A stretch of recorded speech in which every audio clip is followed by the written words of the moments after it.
Добар ден, почитувани, ова е магазинот за родителство 0+ месеци на телевизија Телма. Денеска ќе биде разјаснето се за инфантилните колики, односно за грчевите кај бебињата, кои што се јавуваат непосредно после раѓањето и траат до првите неколку месеци од животот. Кои причини доведуваат до инфантилни колики? Како родителите да бидат сигурни дали нивното бебе неутешно плаче и тешко се смирува поради грчеви во стомачето или пак е болно од нешто? Постои ли начин да се смират инфантилните колики или пак целосно да исчезнат? Денеска на оваа тема разговараме со доцент доктор Николина Здравеска, субспецијалист по неонатологија од Универзитетската клиника за детски болести во Скопје. Стартуваме веднаш по рекламниот блок.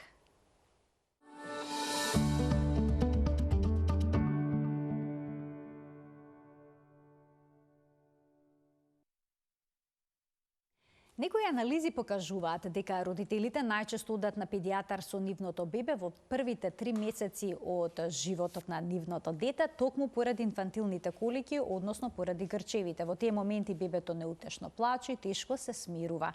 За најголемите грижи на родителите денеска зборуваме со доцент доктор Николина Здравеска, субспецијалист по неонатологија од Универзитетската клиника за детски болести во Скопје. Докторке, добре ни дојдовте во студиото на Телма. Добар ден. Чест ми е да сум ваша гостинка. Поздрав до гледачите на Телма. Интересна тема која ќе се обидеме да им ја доближиме на родителите, да видиме што е за нив загрижувачки, кога можат сами нешто да превземат, а кога навистина треба да побараат лекарска помош.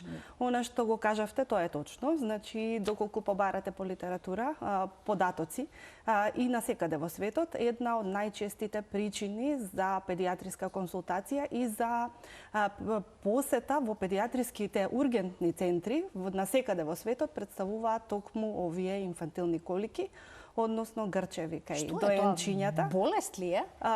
Тоа е состојба која што поминува со тек на времето, меѓутоа навистина е загрижувачки. Представува еден стрес, како за мајката, така и за целото пошироко семејство, кое што доаѓа во обкружување на новороденчето и кое што го гледа тоа навистина болно, ексцесивно и несопирливо плачење, значи безпомошно детето плаче, тоа трае со сати, тоа ја исцрпува пред се мајката, но и целото семејство, значи представува неизразито стресна ситуација во целото семејство. И нешто што може да се случи како еден најнесакан исход, кој што никој ние не го посакуваме, поготово педијатрите, а тоа е да доведе до развојна депресија кај мајката, до прекин на доењето, кое што апсолутно не го посакуваме и кое што треба максимално да стимулираме да таа и во овој стрес го одржи доењето. Значи да не се откаже, туку дека тоа е една состојба која што со тек на време ќе се намали и ќе помине.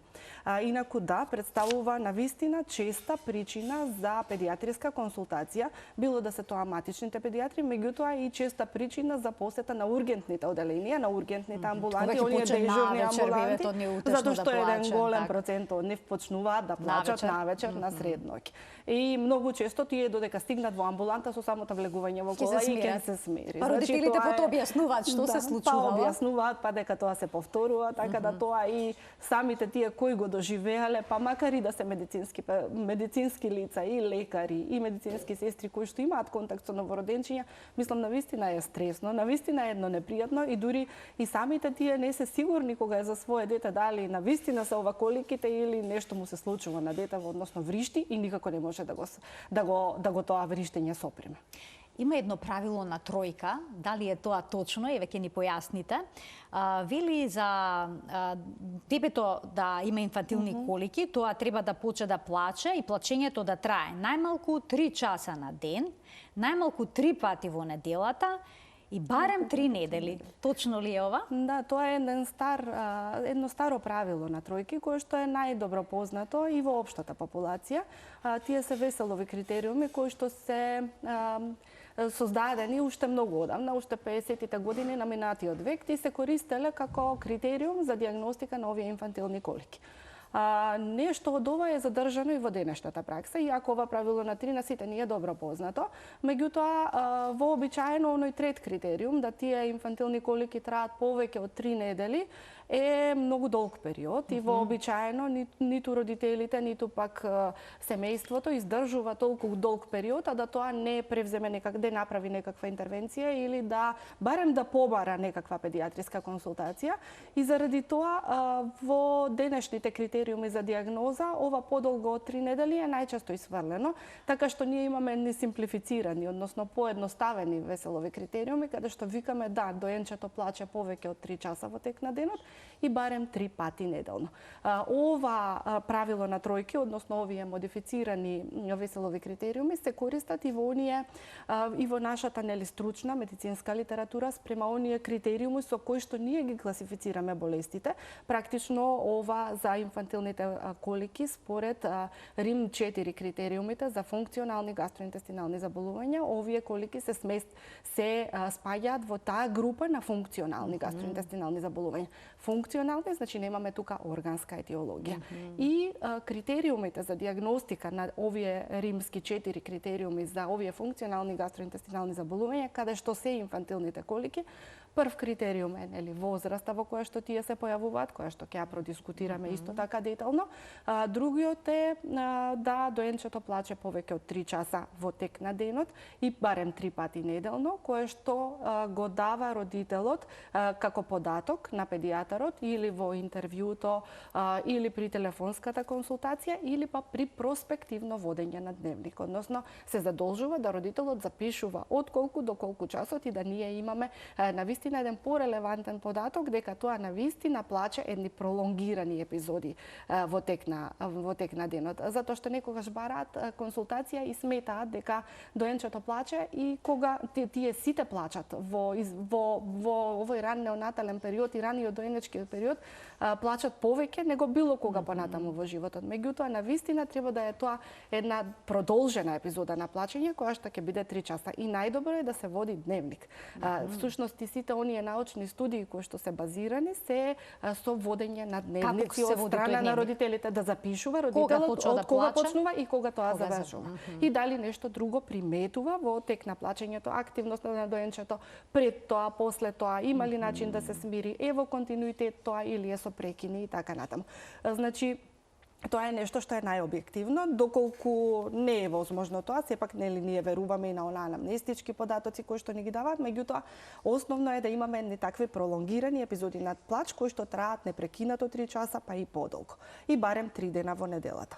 Инаку плачењето има и тоа си има една физиологија, така што и тоа е нешто што е нормално. Во првиот период доенчињата плачат повеќе од било кога. Пикот на плачење е негде ка 5-та до 6-та недела и после значително се намалува тоа после 3-тиот и 4-тиот месец, дури и за нормално плачење на доенчето кое што не плаче така ексцесивно и такви продолжени епизоди. Значи сите бебиња плачат највеќе во раниот неонатален период. Ова неутешно плачење кое што е поврзано со колики, обично на која возраст почнува? Колку време после раѓањето? Тоа се појавува некаде после 2-та недела, значи измеѓу 2 и 3 недели. И тоа ни е многу важно. И до кога трае? Кога ја трае, негдека после 3-тиот месец почнува да се намалува до крај на 4-тиот. И во дефиницијата според тие римски критериуми е да е до крајот на 4-тиот месец да тоа поминува. Понатака веќе не се инфантилни колики, тука треба да бараме причина, нити пак се инфантилни колики кај новороденче кое што е 2 ден претходно пуштено од породилиште. И многу често имаме ние и тогаш педиатриски консултации кога детето плаче, меѓутоа тоа плаче најмногу од друга причина, а најчесто во тој период е неадекватна исхраната, односно е гладно веројатно, така што на 5, на 6 дена, на 7 дена ние немаме инфантилни колики, односно тие грчеви се јавуваат после 2-та, односно измеѓу 2-та и 3-та недела, пикот е негде околу 6 недели и после тоа постепено се намалува за да после 3-тиот месец веќе тие исчезнуваат. Се од тоа е една физиологија како што оди созревањето на гастроинтестиналниот. Значува се здрави бебиња, нормално цицаат, притоа нормално се хранат, нормално пијат, може да пијат и млеко од шишанце. Значи немаат никаков проблем со исхраната. А дали може би почесто се вуваат кај доени бебиња или пак бебиња кои што се хранат со адаптирана формула, може би некои се хранат искомбинирано со мајчино млеко и адаптирано млеко. Дали Нема може би разлика кај во некоја група од бебињата се ово почесто? Нема разлика во инциденцата, нити има разлика во полот, нити има разлика во тоа дали детето е предвреме родено или е терминско. Значи немаме разлика во појавата на овие грчеви кај одредена категорија на новороденчиња. Но не се вуваат кај сите? Не се вуваат кај сите. Податоците од студиите се различни во зависност од тоа која популација е испитувана, со кои критериуми се користено за дијагностиката на овие инфантилни колики, меѓутоа генерално се смета дека некаде 20 до 30% од новороденчињата манифестираат на вистина бебешки грчеви, односно инфантилни колики, и она што вие го потенциравте на почеток и што ни е основно за ние да дијагностицираме инфантилна колика е дека вон тие епизоди на плач детето личи добро, значи личи здраво, немаме никакви знаци на болест и тоа напредува добро. Значи тие ни се основните и мислам и дефиницијата на инфантилни колики дека тоа е едно болно, едно пролонгирано, едно ексцесивно и несоперливо плачење кај доенче кое што личи здраво и напредува добро. Значи тоа ни е основно затоа што бебето може да плаче од икс други причини, меѓутоа секако нас ни е неопходна една детална анамнеза, односно детално прашување на родителите што и како се случува и физикалниот преглед не смееме никогаш да го изоставиме за да не најдеме нешто што е причина за плач во моментот, а да не се тоа грчевите. Меѓутоа кај дете кое што е здраво, кое што плаче периодично од време на време, продолжено, нема влијание активноста на детенцето пред тоа ни после тоа, значи започнува од нигде никаде и обично се повторуваат во ист период од денот и се навистина драматични и навистина се стресни за целото семејство, поготово за мајката, да, поготово за мајката и доколку се родилна депресија и доколку се сретнува прв пат со вакво нешто, мислам навистина сме сведоци сите во нашата пракса да буквално избезумени на сред ноќ, полуоблечено дете трчаат во педиатриските клиники, во ургентните оделенија каде што има секаква патологија и инфективна и се, за да не можат да се смират. Многу често се фиксирани уши дека го болат или нешто друго, што мислам е апсолутно треба да се исклучи. Да, меѓутоа тоа оди и со други знаци и симптоми. И некогаш е доволен само совет да им се објасни на родителите, да се смират. Се со цел да се изнајде начин како тој период полесно да се премости. Да се преброди, бидејќи ќе проговориме дали постои начин комплетно да се елиминираат со некои од препаратите што се нудат на пазарот, но претходно би сакала да ве прашам што ги предизвикува, разјаснете ли се причините за нивната појавност? Ова е состојба која што е позната многу одавна, ви кажав од кога се тие критериуми на Вестел креирани уште од 60-тите години, некаде на 19-тиот век, и тоа е и многу добро позната кондиција. Етиопатогенезата, односно она што ги предизвикува, не е ние докрај разјаснета и денес. И се смета дека е мултифакторијална кондиција, односно дека тоа представува една состојба каде што влијание имаат различни фактори. Различни фактори пред се кои што ние вака медицински па и за пошироката јавност грубо може да ги класифицираме како фактори кои што потекнуваат од гастроинтестиналниот систем и фактори кои што не потекнуваат од гастроинтестиналниот систем. Оние кои што не потекнуваат од гастроинтестиналниот систем, тука се психолошки фактори. Тоа е однесувањето на мајката, нејзиниот степен на анксиозност, начинот на кој што таа го храни детенцето, начинот на кој што го држи детенцето после хранење, техниките на хранење. Тука би требало да направиме ревизија на сето тоа и да видиме дали можеби некаде она греши и дали тука може да се помогне за да исто тоа биде правилно како што треба да се храни, како што треба да се држи исправено после тоа, каква е интеракцијата на мајката со детенцето, да се намали она ниво на стрес нејзино, да се обезбеди адекватна поддршка од семејството. Се тоа е многу важно. Друго е важно, можно е и темпераментот на доенчето и тоа има студии дека и понатамошните дека и понатаму тоа ќе се покаже понатака детенцето дека има поинаков темперамент, вистина оно кое што имало колики. И другите ни се фактори кои што се од гастроинтестиналниот систем. Од гастроинтестиналниот систем постојат различни фактори и тука патогенезата ни е сменета сега во изминативе неколку десетина години, како тој цревен микробиом е значително истражуван во различните студии, испитувана неговата композиција, како се бактериите во цревата, да, тоа се сите бактерии кои што ги колонизираат, кои што го колонизираат нашето тело, а од најголем дел од нив се во дебелото црево и тој ни е оној цревен микробиом на кој што во изминативе години му се придава и како значење и кој што е значајно асоциран со појавата на долгорочното здравје понатака во животот. Со имунитетот. Со имунитетот, да.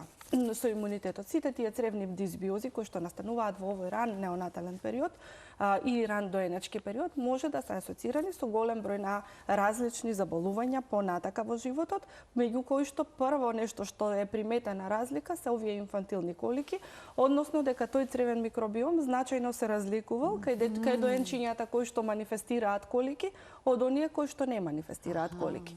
И тука ние имаме простор за некаква интервенција. Таа дисбиоза може да е предизвикана од различни фактори кои што влијаат, било да е тоа породување со царски рез, па контакт на новороденчето со болничката средина, избегнување на она. Ај појаснете ни зошто царскиот рез би бил тука ризик фактор за цревниот микробиом? Затоа што кога детенцето поминува низ породилниот канал на мајката, тоа се колонизира со бактериите, значи од неговата колонизација по кожата, од онаа вода околу плодова вода која што и водата која што ја голта, значи таа поминува низ гастроинтестиналниот систем и тоа црево негово се колонизира со бактериите кои што се од мајката, корисните бактерии и си го создава тој цревен микробиом.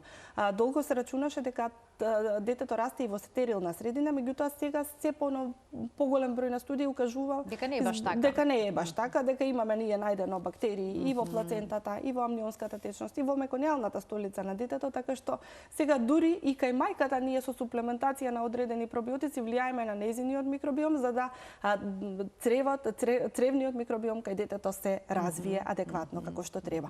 Значи понатаму начинот на исхраната, антибиотиците во неонаталната возраст, се тоа може да доведе до одредени дисбаланси на овој цревен микробиом и сето тоа да ни се манифестира со различни пореметувања. Тие пореметувања значат дека доколку ги испитаме тие бактерии, ќе видиме многу помала различност на бактерии, што не е многу важно, или тоа се нарекува во стручната литература диверзитет. Значи и многу помала застапеност на оние лактобацили и бифидобактерии кои што се корисни за човечкиот организам. Наспрема нив имаме множење на други бактерии колиформни кои што може да се асоцирани со конкретно овдека со инфантилни колики, а во одредени ситуации и со други состојби кои што се манифестираат понатака како болести.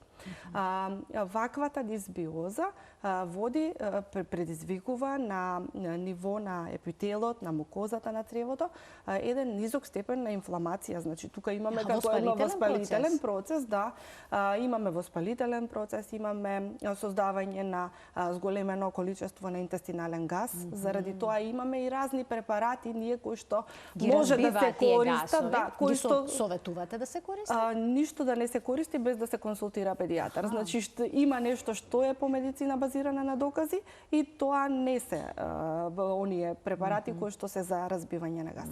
Може да се користат само пробиотиците, меѓутоа и тоа да биде во склад со педијатар, не кај сите доенчиња, туку и кои типови на пробиотици да биде тоа пропишано од педијатар.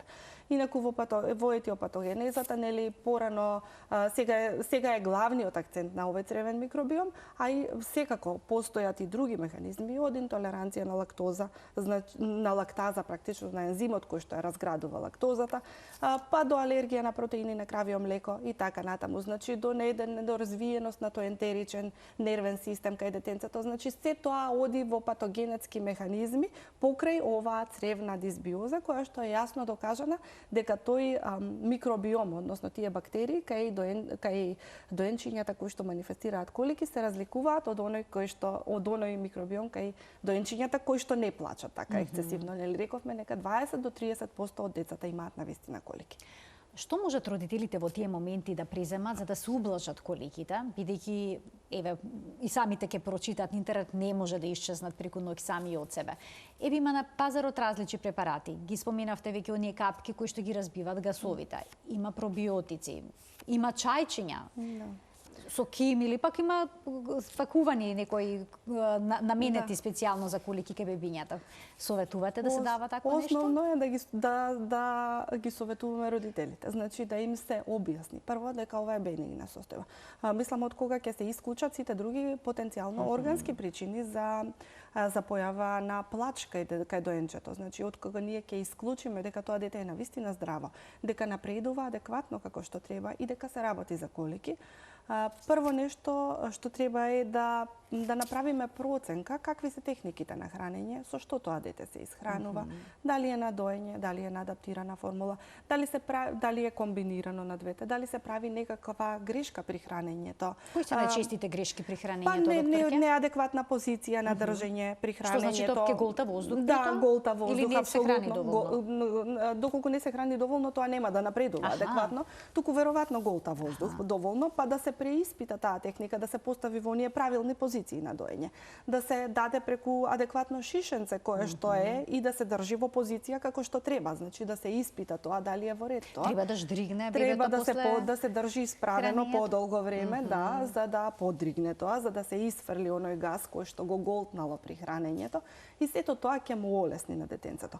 Понатака да се намали стресот кај мајката, да и се објасни дека ова е физиологија и дека овој период ќе помине, затоа што па и нејзе не е лесно, да ви кажам, значи мора да покажеме разбирање кон нејзе. Тоа ја исцрпува, ја истрошува, тоа не е еден ден, него е период кој што трае. Треба да се овозможи поддршка од семејството и силно да се стимулира да таа и понатаму продолжи да го дои детето. Значи во никој случај да не прави експерименти дека од нејзиното млеко плаче повеќе, дека во млеката адаптирани има некои додатоци кои ќе му помогнат и да тоа свесно ние го прекинеме доењето. Значи, да промени нешто во исхраната на мајката? Да промени нешто во исхраната доколку се сомневаме на некаков алергиски процес, доаѓа и во тоа. Значи само во таков случај, доколку се сомневате на алергија. Меѓутоа тоа се краткотрајни промени.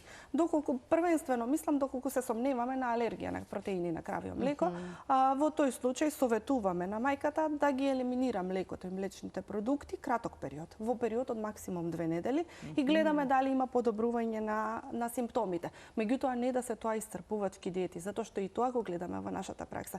Значи ограничуваат мешункијасти растенија, мислам за разни типови на зеленчуци, млеко и млечни продукти или ништо свежо не јадат. Кога ќе направиш после тоа што уствари се храни, тоа е мислам една навистина рестриктивна диета и со таква рестриктивна диета мајката ќе има доволно млеко за тоа доенче да се дои и да напредува како што треба. Значи она треба да се храни со разновидна и избалансирана храна која што ќе ги содржи сите типови на хранливи нутриенти кои што се неопходни за неја и со одреден процент повеќе заради обезбедување на адекватна лактација и за да му обезбедиме на тоа доенче да расте како што треба.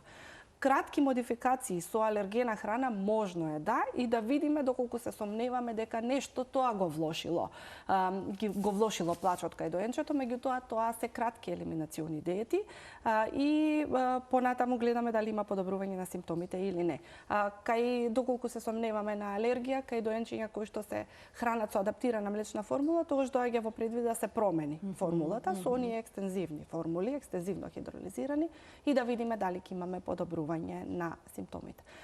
Понатаму може да помогнат одредена музика, зборување, нишкање во раце на детенцето, одење, нишање во количка и така натаму. Тоа се едни методи кои што се познати од нашите баби и прабаби и кои што помагаат, кои што имаат ефект. Зборување, пеење, музика, масажа на стомачето, она во правецот на стрелките на часовникот и обратно, дигање на ноџињата нагоре. Дури по некои студии мислам вакви постапки од страна на мајката. Сите овие техники на смирување на доенчето кои што се без да се дава нешто. биле многу поефикасни и од елиминациони диети и од било каква друга суплементација.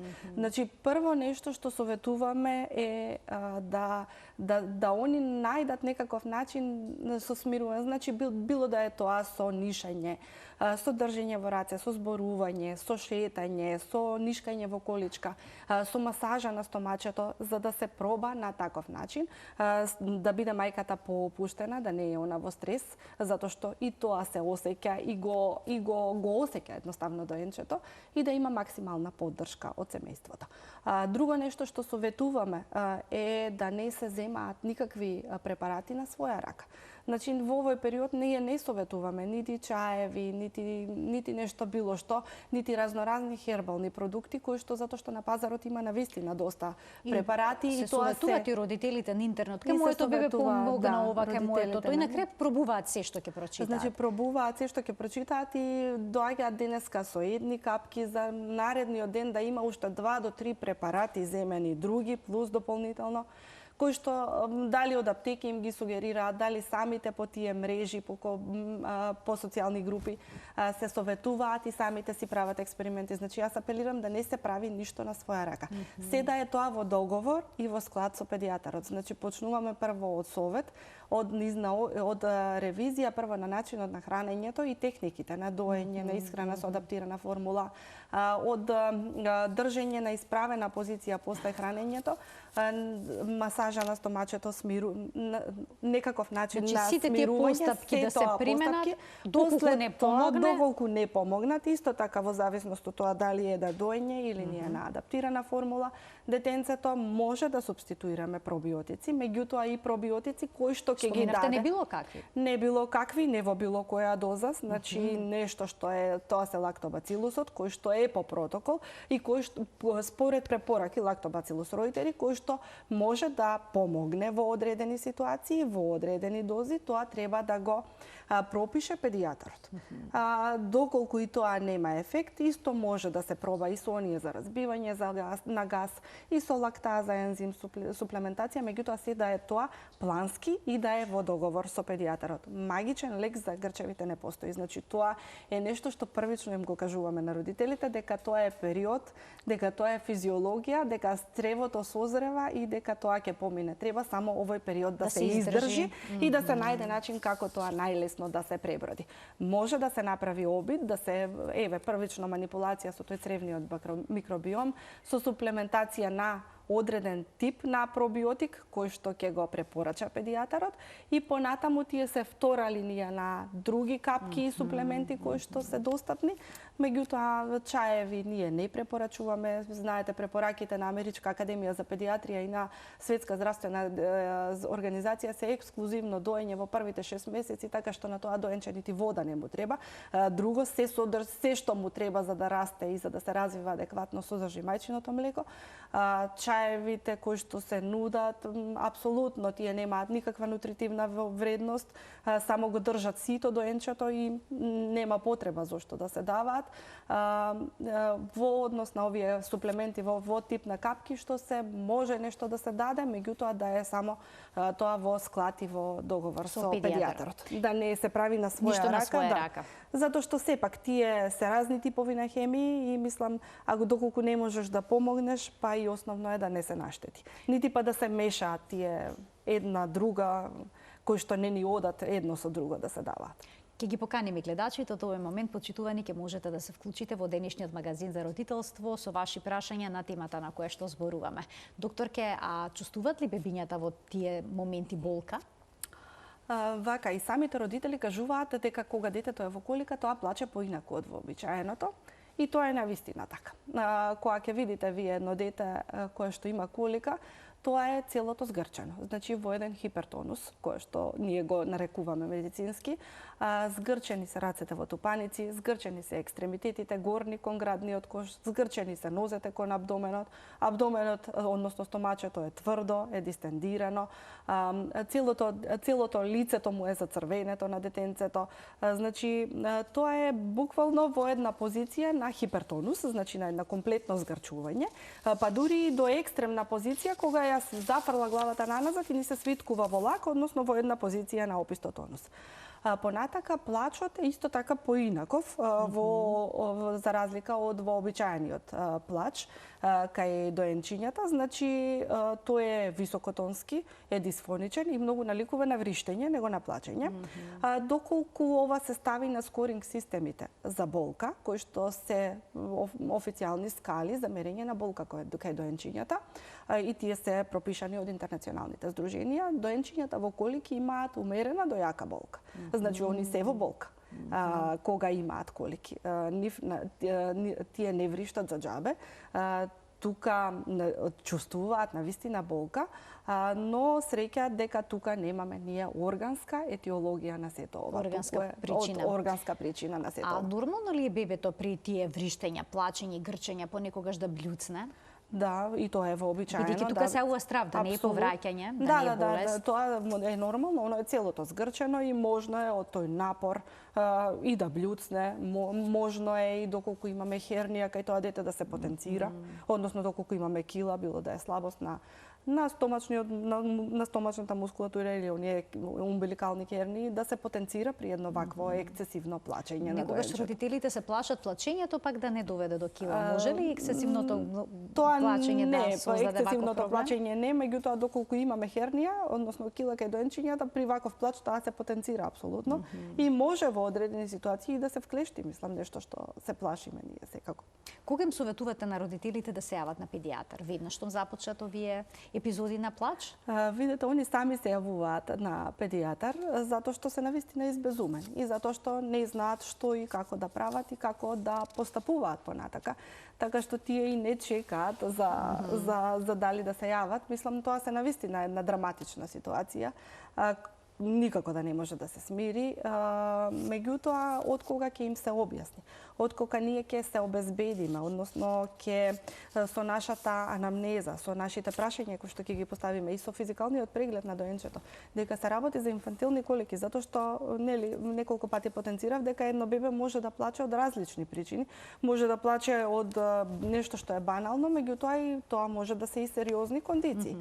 Од кога ние ќе се обезбедиме дека тоа се инфантилни колики и дека нема потреба нешто посебно, дека само ќе им се објасни на родителите, понатаму нели би советувале дали тоа ќе биде само она што го кажав совет како тие да постапуваат или ќе супституираме нешто, ќе им дадеме нешто да пробаат со одреден тип на капки, понатака они не би требало да бараат помош, него треба на најдат начин да се справуваат самите во домашни услови, освен доколку не се појават оние кои што ние ги нарекуваме црвени аларми, кои што ќе укажат симптоми кои што кажуваат на некоја болест. Да не сака да пие, значи да имаме отежнато хранење, да имаме заспаност, да имаме било што, значи температурата е нешто што во овој период во раниот доенечки би ги алармирало, дека тука имаме можеби плач од нешто друго.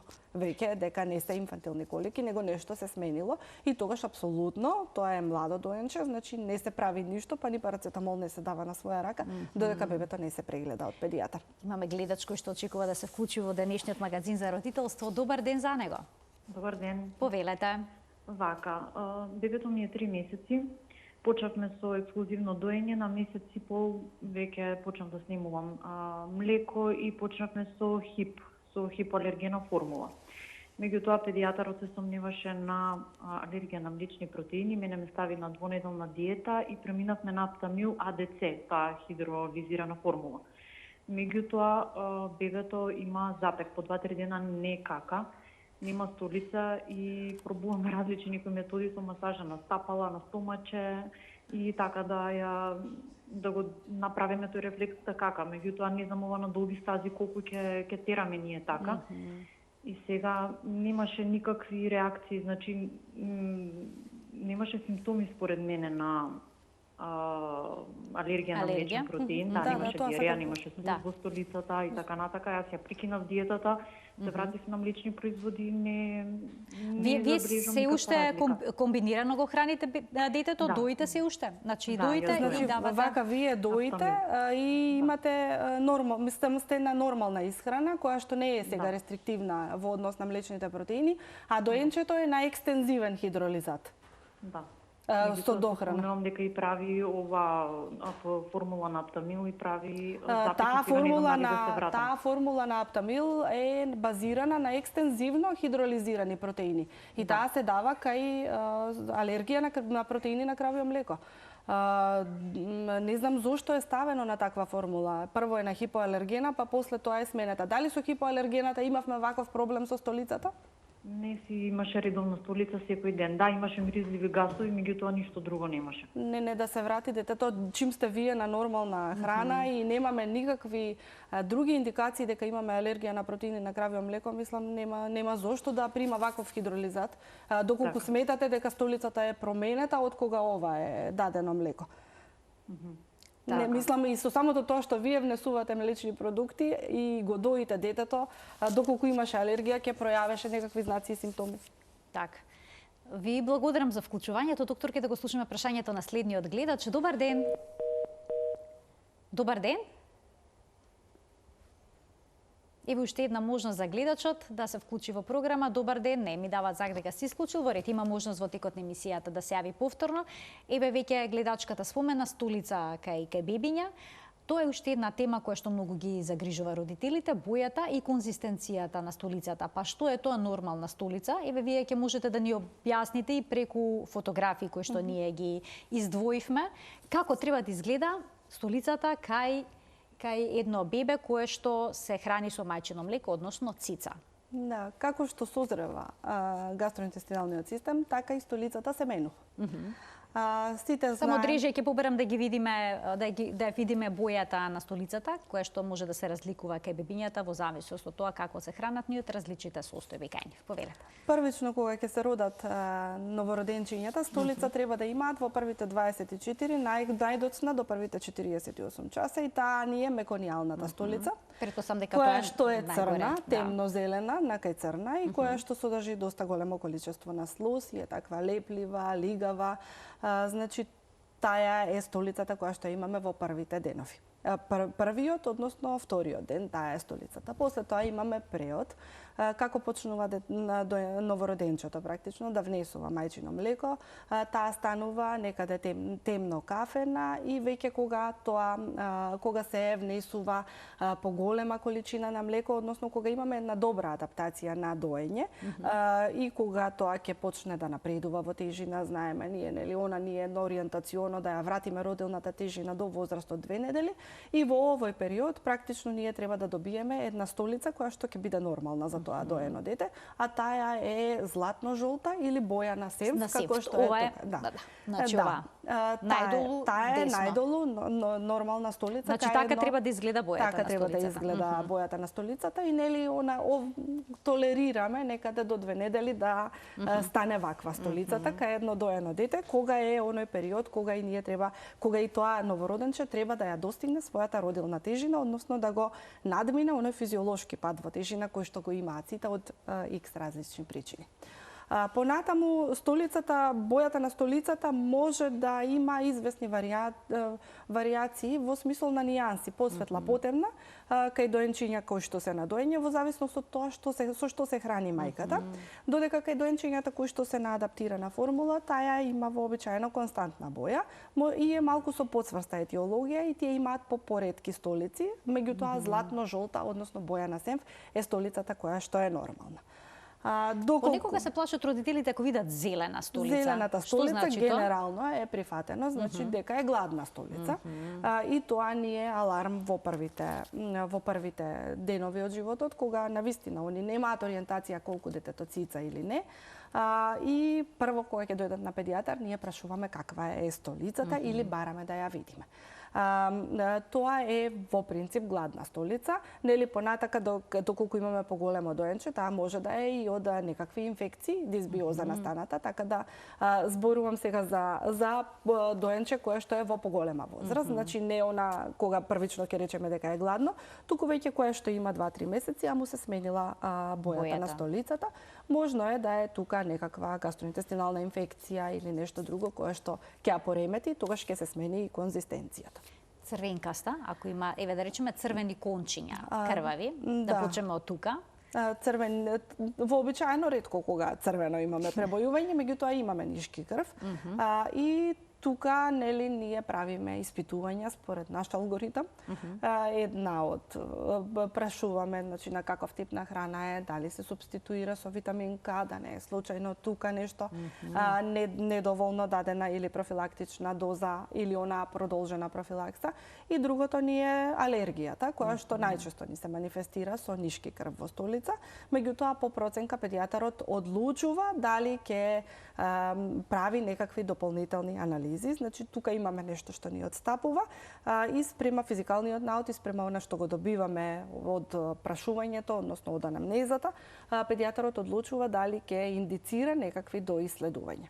Црвенкаста претпоставам може да се јави кај деца што се на дохрана, кои што јаделе цвекло или пак некоја обоена храна, во тој случај. Добро, да, тоа е после кога се воведува солидната храна. Но кај новороденче вакво нешто не се забележува. Ако имаме во столица, тогаш би требало да се направи некаква анализа, да се види што е и како е. Прво нешто правиме со рестрикција на одредени продукти во исхраната на мајката или менување на млечната формула доколку се сопневаме на алергиска етиологија.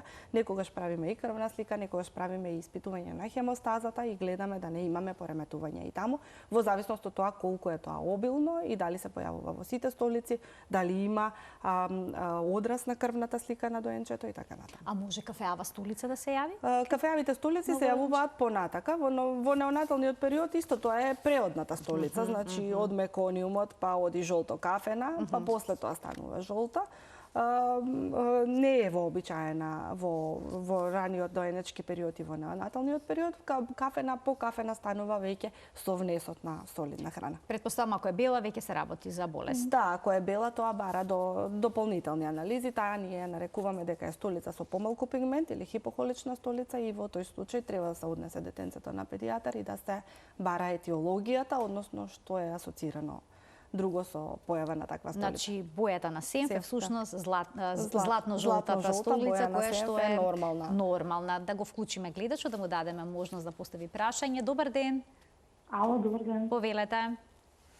Јас имам едномесечно беба и моментално си е на комбинирана исхрана на доење и на дополнителна формула на Аптамил.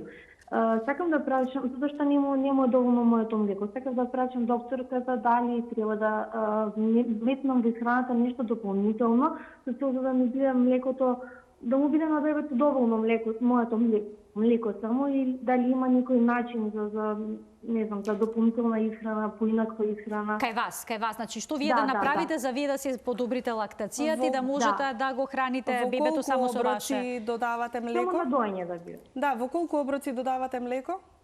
2 до 3 зависи. 2 до 3 оброка. Тогаш осеќате дека немате млеко, така? И тие одат? Не, кога не му е доволно, затоа што јас прво го хранам, го дојам, но после половина час најчесто бебето вриснува од плачење и морам да му дадам дополнителна исхрана. И колку милилитри? Во текот на денот, навечер убаво се спие, ама во текот на денот, значи, реагира, глад пројавува и морам да му дадам дополнителна исхрана. Колку милилитри додавате при тоа? 90. Добро. Значи, тие се воглавно оброци кои што се на адаптирана формула. Така, ви благодарам за вклучувањето, докторке. Многу во овој период многу мајки смета дека немаат доволно млеко. Како да проценат дали имаат доволно млеко или немаат, бидејќи бебињата не секогаш плачат поради глад? Апсолутно поради глад. Значи, прво нешто е мерењето на детето. Нели прво во неонаталниот период ние препорачуваме контрола на телесната тежина еднаш во неделата. Постојат и други методи за мерење на подои, кои што се ориентациони пред цицење и после цицење, и тоаш може матичниот педијатар да, во зависност од возраста, да процени дали е тоа доволно за неговиот оброк или му треба одредена дохрана. Меѓутоа, овдека, колку што ја разбрав јас гледачката, она два пати во денот додава, значи во тој период од денот нема веројатно неизино млеко. осеќа мајката сама колку се исполнети градите, колку детето ги испразнува, дали тоа после тоа ќе се смири и е спокојно барем наредните 2 часа. Значи тоа е кога ќе се воспостави она адекватна адаптација на исхрана. За барем 2 часа после доењето да тоа е мирно, да спие во раниот неонатален период и тоа ќе ни го покаже нели вагата кога ќе имаме еден оптимален пораст во телесна тежина, значи по достигнување на она родилна тежина од 20 до 30 грама на ден да ни напредува. Тогаш велиме дека е доволно мајчиното млеко и дека нема потреба да комбинираме да се додаваат други млека. Инаку детето кога ќе истица доволно млеко колку што му е потребно, тоа и да му нудите после понатака нема да сака. Грешки се прават што уште од почеток им се нуди млеко. Значи веднаш по испуштање од болница сите тие имаат дома адаптирана формула на 3 дена, на 5 дена, мислам уште од одма не се остава простор да мајката создаде доволно млеко. Значи и тоа е физиологија. Колку повеќе бебето цица, толку повеќе млеко се излачува. Апсолутно, да. И ниту една пумпа, ниту ништо не може да направи толка вакуум како што може самото новороденче кога тоа цица. Што советувате на мајката? На мајката, доколку смета дека има разни, она треба да се храни прво со разновидна исхрана, да внесува многу течности, да се одмара колку што приликите дозволуваат за тоа. И на тој начин да се стимулира лактацијата. Понатака да проба во овие оброци колку има млеко со мерење во тие оброци, колку има млеко и дали навистина има потреба од тоа млеко да се додаде. Тоа е на еден месец, она може да и со чаеви за стимулација на лактација да добие повеќе млеко. Така што треба да проба дали детето навистина во тие 2 оброци има потреба од тоа адаптирана формула или бидејќи може и да ја нема таа потреба. Апсолутно, да, и во зависност од тоа како расте. Така. Ќе проговориме уште малку за цревата, за нормалното празнење на цревата кај бебињата, колку често е нормално, бидејќи понекогаш бебињата после секој подој, новороденчињата ги празнат цревата, па родителите се избезумени дека можеби бебето има пролив. Така, да. Што е нормално, а што не? И тука имаме разлики врз основа на тоа како детенцето се храни. Така што кај бебињата кои што се на доење, можно е да имаме ние по-чести столици, значи да имаме, тие се нарекуваат цревни празнења, мала количина или цревни испразноци, мала количина на столица после секое доење. Значи може да имаме и по 8 пати во тек на денот и тоа да е нормално. Најчесто не се обилни, меѓутоа се позачестени и имаат малку потечна конзистенција во споредба со столиците кај поголемите доенчиња кога ќе се после тоа воведе солидна храна и така натаму, значи малку се потечни, а тоа не значи дека е пролив. Тоа е нормалната столица кај доенчињата кои што се на доење, значи златно-жолта, бојана сенф, која што има потечна конзистенција и каде што можно е да имаме поголем број на цревни празнења, односно на столици во тек на денот, а имаме па и една друга ситуација кога дете кое што е на доење нема столици по една недела со денови. Па и до 10 дена ние педиатрите велиме дека доколку е на ексклузивно доење нема потреба ништо да се превзема. Значи сите тие се физиолошки варијации кај децата на доење. Децата кои што се хранат со адаптирана млечна формула, таму имаме поконстантни празнења и тука затоа што и составот на формулата е тој, мислам тоа е.